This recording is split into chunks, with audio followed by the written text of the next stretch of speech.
Friends, welcome to gin Telugu vlogs. ఈరోజు కడ్డీ చేపల కూర ఎలా చేయాలో ఈ వీడియోలో చూపిస్తాను.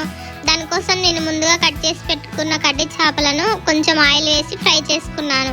ఇప్పుడు కర్రీ కోసం 2-3 చెంచాల నూనె తీసుకొని అందులో ఆవాలు, జీలకర్ర, శనగపప్పు, 2-3 పచ్చిమిరపకాయలు వేసుకొని అవి కొంచెం ఫ్రై అయిన తర్వాత ఇప్పుడు 2 పెద్ద ఉల్లిపాయలను కట్ చేసి వేసుకున్నాను.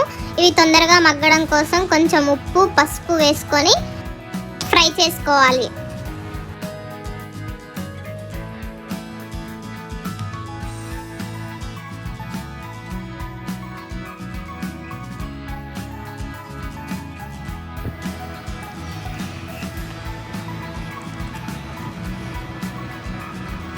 ఇప్పుడు ఉల్లిపాయలు మంచిగా మగ్గిపోయాయి. దీంట్లోకి 1 స్పూన్ అల్లం పేస్ట్ వేసుకొని అల్లం పేస్ట్ పచ్చివాసన పోయే వరకు ఈ ఉల్లిపాయలను మళ్ళీ ఫ్రై చేసుకోవాలి.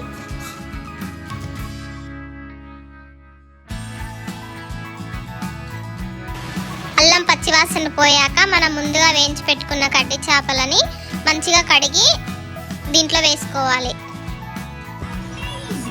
ఈ చేపలని కొంతమంది కడ్డీ చేపలు అంటారు, కొంతమంది బొమ్మిడి చేపలు అంటారు. మరి మీరేమంటారో చెప్పండి ఫ్రెండ్స్.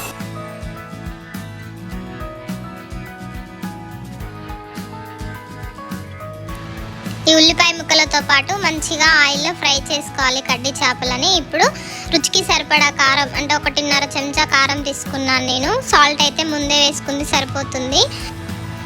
అలాగే కొంచెం ధనియాల పొడి, కొంచెం గరం మసాలా, జీలకర్ర మెంతుల పొడి వేసుకొని మంచిగా కలుపుకోవాలి.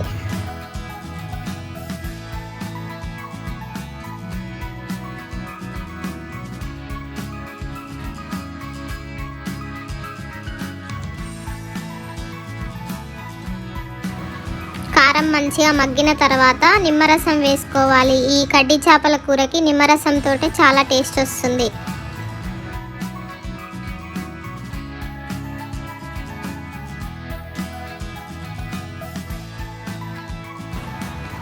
అలాగే కొద్దిగా కట్ చేసి పెట్టుకున్న కొత్తిమీర వేసుకొని ఒకసారి కలుపుకొని ఈ నిమ్మరసం కొత్తిమీర మగ్గే వరకు ఒక 2 నిమిషాలు సిమ్లో ఉంచి ఫ్రై చేసుకోవాలి కర్రీని, కింద అడుగు మాడకుండా.